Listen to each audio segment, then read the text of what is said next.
orang-orang Islam di mana sahaja adalah saudara-saudara kita. Ibarat satu jasad, jika satu anggota sahaja disakiti, seluruh tubuh akan merasa pedihnya. Itulah kesatuan Islam.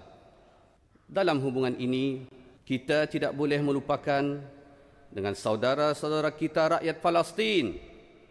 Mereka itu sedang diganyang habis-habisan oleh musuh semenjak 7 Oktober 2023 sehingga hari ini sudah mencecah lebih 60,000 nyawa telah terkorban.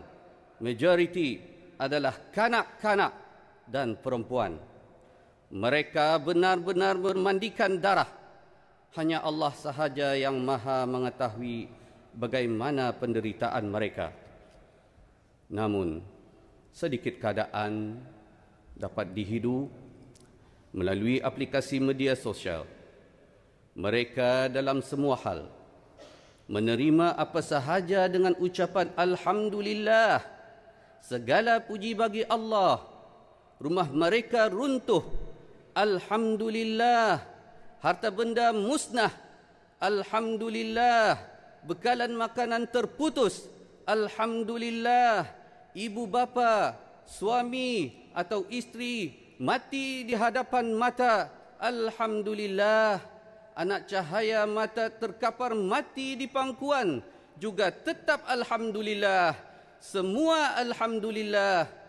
Seorang ibu memangku mayat anak kecilnya sambil berkata, "Wahai anak, ibu redakan engkau pergi. Tunggu ibu di pintu syurga. Pergilah sayang, pergilah." Begitu sedikit gambaran mengenai warga Palestin yang sedang ditindas.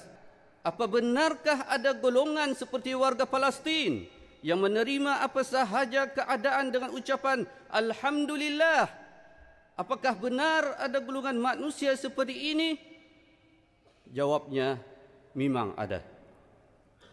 Sebagaimana diriwayatkan di dalam sebuah hadis Nabi sallallahu alaihi wasallam, sabda baginda, "Awwalu man yud'a ilal jannah al-hammadun alladzina yahmaduna Allah fis sarra'i wad darra." Rawahul Hakim wa Tabarani.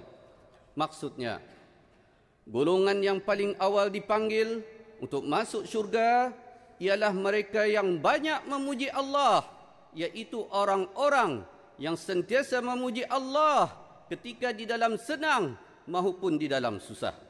Maka, jika mengikut hadis ini, orang-orang Palestin yang tidak ada ucapan lain kecuali Alhamdulillah semata-mata, sama ada ketika senang maupun ketika susah, mereka itu tidak diragukan lagi di akhirat kelak adalah golongan yang paling awal akan dipanggil untuk masuk syurga.